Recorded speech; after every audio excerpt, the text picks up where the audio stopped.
하나님의 사랑의 눈은 어떤 눈일까요? 누가복음 15장 11절에서 32절 말씀을 보면 탕자 비유가 나옵니다. 근데 둘째 아들이 분깃을 구하자 아버지가 다 탕진하고 돌아올 걸 아시고 둘째 아들에게 분깃을 줘요. 그죠? 그게 아버지의 사랑이래요. 우리가 이른배 성령을 받았어요. 그 탕진할 거 다 아셔요? 몰라요? 다 아셨어요. 그럼에도 불구하고 우리에게 하나님은 자유지의 사랑을 하신다는 거죠. 그래서 선악을 알게 하는 나무의 실과를 먹지 말라라고 말씀하시기 이전에 창세기 2장 16절에서 내가 임의대로 먹으라는 거예요. 임의대로. 내 임의대로. 그래서 창세기 2장 9절에 에덴 동산에 각종 모든 먹기 좋은 나무를 나게 하십니다. 근데 그 중앙에는 생명나무와 선악을 알게 하는 나무도 있게 하셨대요. 그러시고 나서 에덴의 네 근원의 역사가 2장 10절부터 이루어지죠. 네 근원의 강의 결실이 우리가 하나님의 형상으로 회복되는 결실인 줄 믿습니다. 그래서 그 창조의 역사, 생명의 근원의 역사의 결과를 말씀하시고 창세기 2장 16절에서 내가 에덴 동산의 모든 나무의 실과는 내 임의대로 먹어라. 자유지를 주신 거예요. 그래서 성령을 받았어. 뭘 잘 몰라. 그래도 성령님이 끝없이 네가 잘못했다고 그래. 네가 참아야 돼. 성령님께서 말씀하시죠. 늘 그 간섭을 받으면서 우리가 하나님 앞으로 나왔지만 내가 탕자였네. 하나님이 다 그 분깃을 잃어버릴 거 아시고도 나에게 그 큰 은혜를 주셨네. 그런데 탕자가 뭘 먹고도 마지막에 돼지 쥐염 열매를 먹고도 배를 채워지지 않자 그때서야 이 탕자가 깨달아요. 내 아버지는 집은 품꾼도 먹을 양식이 많거늘 그러죠. 그러면서 자기 신분을 알잖아. 자기는 아들이잖아. 그런데 내가 아들로 집에 돌아가지 못하는구나. 내가 품꾼으로 돌아가야 되겠구나. 할렐루야. 저는 여기서 무엇을 깨달았냐면 우리가 처음 이른비의 성령을 받을 때 우리에게 아들의 권세가 주어졌어요. 근데 이 둘째 아들 탕자처럼 우리도 율법을 깨달았지만 율법이 돼지 쥐염 열매의 결과가 주어진 거예요. 그래서 아무리 율법으로 내 배를 채우고자 해도 채워지지 못하고 줄여 죽게 되는 영적 고갈이 왔잖아요. 일반 설교를 들으면 내가 보여요? 안 보여요. 참 그 신비한 일이에요. 내가 안 보여. 근데 아무리 말씀의 은혜를 입고 이 은혜를 입어도 이 인생은 똑같더라고. 더 안 좋아지더라고요. 아무리 충성을 해도 봐봐요. 인격이 좋고 저기 한 사람들은 다 좋아. 근데 믿음의 역사로만 일을 이루기가 얼마나 힘든 줄 알아요? 제가 막 금식 기도하다가 더 이상 이제 금식도 못하겠고 몸이 안 좋으니까 기도도 못하겠고 하나님 일을 더 할 수 있다 없다? 없다. 이렇게 된 거예요 제가. 그런데 성경을 성령의 법으로 열어서 처음 사랑을 잃어버린 나의 영적 실체를 다 일깨우니까 선악을 알게 하는 나무의 실과를 먹고 내가 죽은 거예요. 그래서 또 죽인 자의 삶으로 나도 상처받고 악이 쌓이고 상대방도 나 때문에 상처받고 악이 쌓이고 이러한 정말 이혼을 해야 하는 그런 위기, 목회도 그만둬야 되는 위기에 그런 나를 알게 하시고 내가 다시 품꾼으로 돌아가야 된다는 걸 알게 하시는 거예요. 따라서 합시다. 모슴살이를 다시 해야 한다. 아멘? 야곱이 7년을 머슴살이 했는데 라헬하고 결혼 못하고 레아하고 하잖아요. 속았다는 걸 아침이 되니까 깨달았어. 우리도 영적 아침이 오니까 속았다는 걸 깨달았는데 다시 머슴살이 해야 된다니까요. 내 속에 있는 거 다시 십자가에 못 박고 신부단장하고 하나님의 말씀에 성전이 지어지기까지 다시 머슴살이를 해야 되더라고요. 그래서 참 내가 어떻게 또 7년을 머슴살이를 할 수 있나 이랬는데 야곱을 봐요. 7일을 채우니까 나혜를 먼저 주잖아요. 그게 하나님의 또 은혜더라고요. 내가 100% 온전해져서 성령의 인도를 받고 주님과 동행하는 삶이 이루어지는 게 아니라 이 7일을 채웠다는 것은 주님의 나를 아신 같이 나를 아는 은혜를 입은 거예요. 그리고 생활 속에 나를 부인하니까 주님이 나와 함께 해주셔. 아멘. 성령님이 나와 함께 하는 거예요. 그래서 이 야곱에게도 요셉을 낳는 복을 주셨듯이 다시 생육하고 번성하는 역사가 이루어지니까 거부가 되잖아요. 나가라! 이 은혜를 입게 되잖아요. 그래서 그 야곱이 그 삼촌 라반 집은 라반의 양들은 점박이가 나오게 하고 이래가지고 다 자기 것을 삼잖아요. 그 뭐를 해서 버드나무 껍질을 벗겨서 우물에 세워놓으니까 그걸 보고 그 앞에서 물을 먹고 교미하는 자들이 다 뭐가 생겨요? 점박이가 나오는 거야. 이래가지고 거부가 되잖아요. 저는 그 말씀을 통해서 지금 제가 적어놓고 안 본 지가 오래돼가지고 좀 가물가물합니다. 그 내용이. 근데 하나님께서 이 우물은 하나님의 말씀의 우물. 예? 그런데 이 버드나무가 벗겨진 영적 상태에 있는 사람들은 누구냐? 사역자들을 상징하더라고요. 근데 말씀의 우물에서 사역자들이 다 양들을 낳아요. 염소 새끼들을 낳아요. 점박이 쓸모없는 염소 새끼들을 낳는 거야.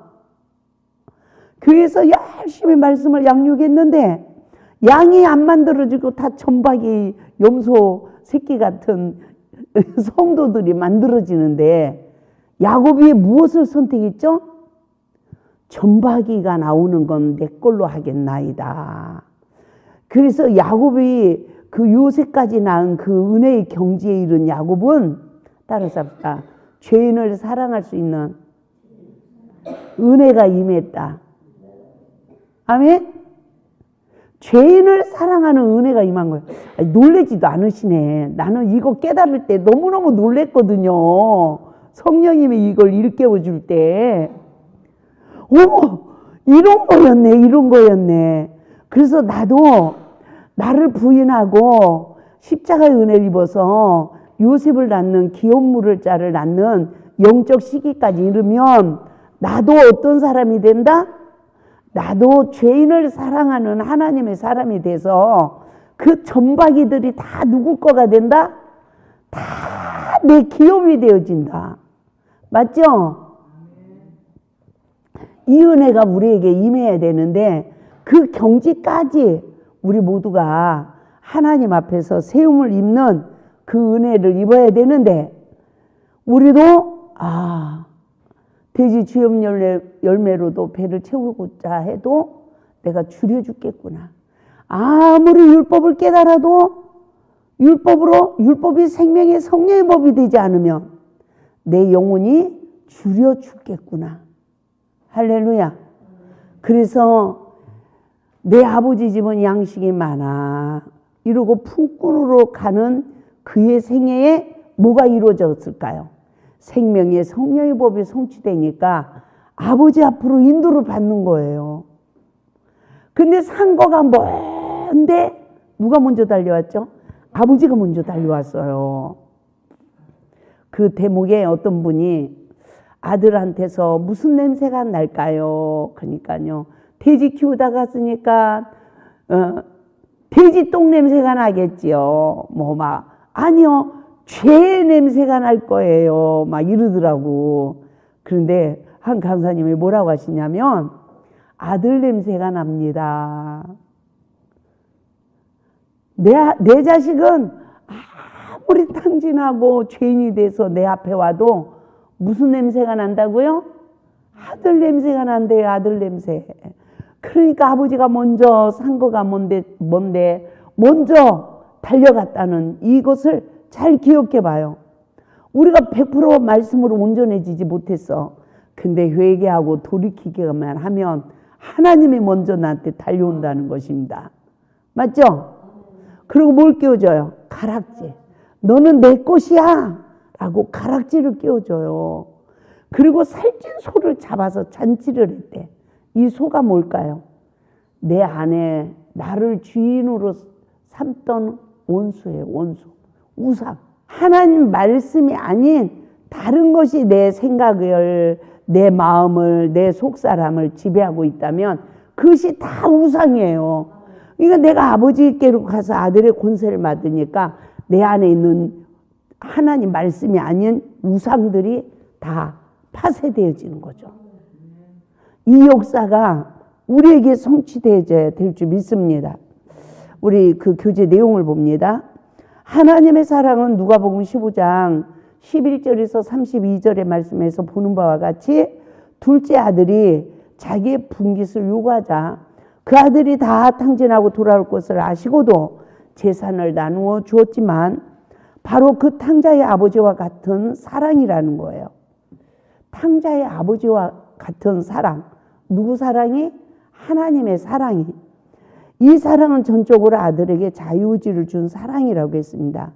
자신의 어떤 삶의 모든 과정 속에서 자기의 잘못을 깨닫고 돌아올 때까지 기다리며 사랑의 수고를 아끼지 않는 하나님의 사랑이라는 거죠. 교만한 눈과 겸손한 눈의 결말인 줄 믿습니다. 교만한 눈을 가진 자는 탕자였고 겸손히 돌아오기를 기다리고 있는 하나님의 사랑의 눈의 결말이죠.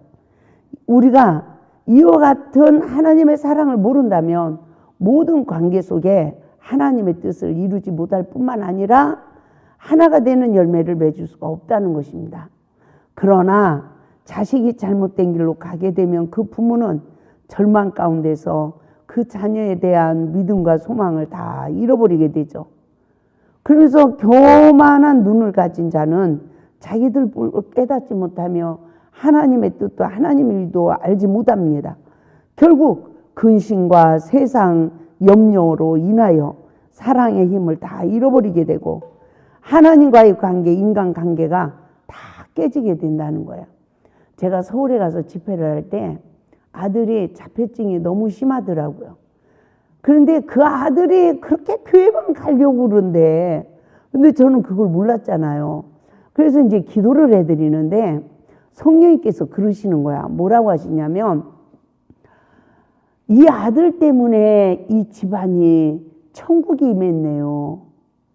어머니를 이 아들이 구원했네요. 그랬더니 처음에는 원장님이 이게 무슨 말을 하는 거야 이러더니 나중에 말을 하더라고요. 깨닫고. 제가 맞아요. 이 아들 때문에 예수님 믿었어요. 그 이 아들이요. 꼭 교회를 가자고 그랬어요. 제가 교회를 빠질 수가 없이 와요. 이러는 거예요. 그런데 성령님이 또 뭐라고 하시냐면 이 아들을 너무 사랑하셔서 세상 죄를 지지 못하도록 붙잡아 놨대요. 그래서 이 세상에 이 아들이 바보 같고 저기 하지만 천국 가서는요 가장 큰 멸류관을 쓴대요. 내 아들이 똑똑해 봐요. 나가서 이쁜 여자 만나야 되고 죄 짓고 그렇잖아요. 근데 우리 눈에는 꼭 바보 같아. 근데 뭐 하고 있어요? 죄 안 짓고 있어. 이 세상에서는 가장 낮아졌어. 정말 나사로처럼. 근데 그 나사로가 천국 간다는 걸 믿으시고 우리는 육신의 생각을 다 십자가에 못 박고 우리는 영의 생각의 승리자가 되어서 할렐루야 예수는 그리스도라고 끝없이 심어주는 그 일만 해야 될 줄 믿습니다.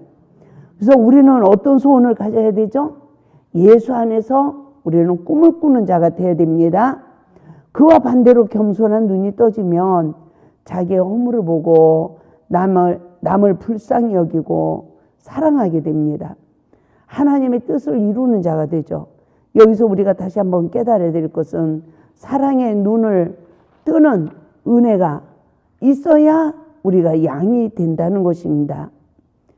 그래서 1번, 눈이 밝아진 백성들을 인도하는 하나님의 사랑을 깨달아 봅시다. 이스라엘 백성들은 예수 밖에 결과합니다. 그래서 다 선악을 알게 하는 나무의 실과를 먹은 영적 상태로 우리가 지금 사단의 지배를 받고 마귀의 종노릇을 하고 있지만 그 당시에는 바로의 종살이를 하고 있었어요. 근데 하나님은 지도자를 세우고 그들을 출애굽시키듯이 우리도 이 시대에 믿음의 지도자를 세워서 우리를 하나님 앞으로 인도하신 줄 믿습니다. 근데 그 광야에 성령으로 거듭났다 할지라도 그 광야의 시험은 말씀에 순종하는지 그 여부를 알게 하기 위함이라고 그랬어요. 우리는 애굽의 잘못된 성품 때문에 성령으로 거듭났다 할지라도 말씀에 순종하지 못해요.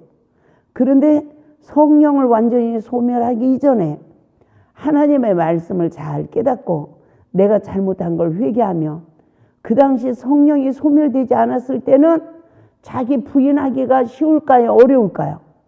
쉽죠. 예? 성령이 역사하니까 내가 잘못했어요가 너무 쉬운데 제가 보니까요. 목회 11년 동안 그 은혜가 다 소멸이 되어진 상태에서 내 의지로 내 잘못을 내가 시인해야 되는 거. 나를 낮춰야 되는 거. 그런 시간들이 많이 힘들더라고요. 그러나 우리에게 하나님이 성령 시대에 다시 늦은 배의 은혜를 허락하신다는 것을 믿으시기 바랍니다. 그래서 적과 꾸려는 가나안 땅의 영적 현주소는 어딜까요? 아담과 하와의 영적 첫사랑의 시기는 에덴 동산이었어요. 에덴 동산은 누가 함께하는 곳이죠? 하나님이 함께하는 곳이에요. 근데 그 에덴 동산에도 각종 들짐승들이 있어요. 그러나 아들의 권세를 잃어버리지 않았을 때는 정복하고 다스리고 충만한 하나님의 자녀의 권세가 주어진 줄 믿습니다. 그러면 이스라엘 백성들의 첫사랑의 시기는 언제일까요? 출애굽을 하여 홍해바다를 건넌 영적 시기가 첫사랑의 시기였어요. 그래서 소고를 치고 구원의 하나님을 찬양하는 시기였습니다. 그분 지금 성령 시대에 살아가고 있는 우리는 언제가 첫사랑의 시기일까요? 어떤 사람은 모태신앙이에요. 그런데 우리 손녀딸을 보니까 3살 때 성령을 받더라고요. 그리고 또 우리 둘째 손녀딸은 보니까 4살 때 성령님이 잠깐 임했다 떠나더라고요. 근데 큰애 같은 경우에는 성령이 임하니까 그 3살 먹은 아이가 기저귀를 차고 엉덩이를 한으로 들고 두 손을 바닥에다 대고 주여를 막 큰 소리로 찌야! 찌야! 1시간을 부르더라니까요. 땀을 뻘뻘 흘리면서. 그러더니 그 아기 때 걔는 얼마나 기도를 많이 했는지 몰라. 근데 첫사랑을 잃어버릴까요? 안 잃어버릴까요? 잃어버렸어. 하나님을 머리로 알아. 가슴으로 몰라. 누가 더 좋아? 신랑이 더 좋아. 그리고 신랑한테 포로돼가지고 신랑이 잘해주면 천국, 잘못해주면 지옥. 다 우리도 겪었잖아요. 예? 그러고 있습니다. 그래서 주님 언제 하시려나요? 언제 늦은 배의 은혜를 주시려나요? 이러고 있습니다. 우리가 세 번째 욥을 향한 하나님의 섭리를 깨달아 봅시다. 욥이 어떻게 낮아진 자 같았습니까? 재산, 자녀, 건강, 부인마저 또 친구들마저 다 잃어버렸어요. 그 영적 시기는 예수 밖에서 스스로 의인이 되어 환난 받는 시간인 줄 믿습니다. 그래서 환난 받을 때 욥이 뭐라고 했는지를 쭉 읽어봐요. 계속 자기 의의가 나옵니다. 예? 그리고 자기 잘못을 알아요? 몰라요. 그러니까 엘리후가 욥을 권면할 때 욥이 끝까지 그 대답이 악인과 같다. 그러면서 끝까지 시험 받기를 원한다. 이런 말을 하죠. 그래서 예수 밖에서 의인된 영적 시기는 자신을 알아요? 몰라요? 모릅니다. 그래서 끝까지 시험을 받는 원인이 누구에게 있다고 생각합니까? 자신에게 있는 거예요. 그런데 누가 시험받고 있는데 세상에 그게 자신에게 있다고 그렇게 독한 말을 하면 돼야 안 돼요? 엘리후처럼 그렇게 독한 말을 하면 안 되는 것입니다. 우리는 중보기도자가 되어야 될 줄 믿습니다. 그래서 욥기서 40장 11절에서 13절을 보면 너의 넘치는 노를 비우고 교만한 자를 발견하여 모두 낮추되 모든 교만한 자를 발견하여 낮아지게 하며 악인을 그들의 처소에서 짓밟으리라. 그들을 함께 진토에 묻고 그들의 얼굴을 싸서 은밀한 곳에 둘지니라. 하나님이 교만하면요 이렇게 하나님이 노하세요. 그래서 우리를 낮추는 거예요. 아무리 내가 어떻게 해보려고 해도 돼야 안 돼요. 안 되는 것입니다. 그래서 악인의 부르짖음은 어떻게 하신대요? 욥기서 35장 12절에서 13절 시작. 그들이 악인의 교만으로 말미암아 거기에서 부르짖으나 대답할 자가 없으면 헛된 것은 하나님이 결코 듣지 아니하시며 전능자가 돌아보지 아니하심이라 라고 말씀하고 있습니다. 그러므로 교만한 자를 낮추시는 원인을 깨달아 봐요. 욥기서 33장 29절에서 30절입니다. 실로 하나님이 사람에게 이 모든 일을 제삼 행하심은 그들의 영혼을 구덩이에서 이끌어 생명의 빛을 그들에게 비추려 하심이니라. 하나님의 광야에서 우리를 낮추는 이유가 뭐라고요? 우리 영혼을 구덩이에서 건져 이끌어서 생명의 빛, 말씀 빛, 생명의 근원 되신 하나님 안에 들어가게 하기 위함이라는 것입니다. 그래서 생명의 빛을 그들에게 비추려 하심이라고 말씀하고 있습니다. 그래서 그 하나님과 관계가 뭐로 인하여 단절이 됐습니까? 이사야 59장 1절 3절을 보면 죄라는 거예요. 죄가 하나님과 나와의 사이를 갈라놨대요. 그래서 그 결과가 우리의 손에 손가락이 죄악에 더러워졌으며 우리의 입술은 거짓을 말하며 그 혀는 악독을 내밀어 라고 말씀하고 있습니다. 그런 상태에서 기도하는 기도는 무슨 기도다? 따라서 합시다. 곰 같은 기도다. 이사야 59장 11절을 봐요. 우리가 곰같이 부르짖으며 비둘같이 슬피 울며 정의를 바라나 없고 구원을 바라나 우리에게서 멀도다. 아멘. 그래서 내 죄를 모르고 하나님 앞에 기도하는 그 시간은 곰 같은 기도래요. 그 흘려는 눈물이 비둘기 눈물이에요. 비둘기는요 짝을 잃으면 그렇게 운답니다. 근데 비둘기 눈물에 무슨 이력이 있어요? 없어요? 없죠. 그래서 내가 내 죄를 모르고 회개하지 못하고 기도하는 기도는 어떤 기도다? 끝없이 하나님 나라에 의해 이르지 못하도록 역사하는 사단의 움직임이죠. 그래서 하나님은 교만한 자의 부르짖음의 결과를 말씀하고 있는데 죄의 근원을 깨닫지 못하고 교만했던 시간은 하나님의 은혜를 입지 못한다는 것입니다. 그래서 그 기도의 시간은 곰같이 부르짖는 기도요. 그 시간의 눈물은 비둘기같이 슬피 우는 눈물이라고 말씀하셨습니다. 그러면 무엇을 회복받아야 될까요? 남의 허물을 보는 눈이 회복돼야 될 줄 믿습니다. 정죄의 영에서 해방돼야 될 줄 믿습니다. 그래서 항상 남을 나보다 낮게 여기는 은혜가 있기를 주님의 이름으로 축원을 드립니다. 그러면 누가 하나님의 은혜로 회복을 받을 수 있습니까? 늘 성령의 인도함을 받아서 악의 모양까지 내잽니다라고 십자가를 통과하는 은혜를 입어야 되는 것입니다. 저와 여러분 어떤 사람입니까? 환난 받는 자를 돕는 자입니까? 예수 안에서 쓰임 받는 자입니까? 우리는 알아야 됩니다. 하나님의 은혜를 입는 자가 돼서 물과 성령으로 거듭나야 될 줄 믿습니다. 할렐루야.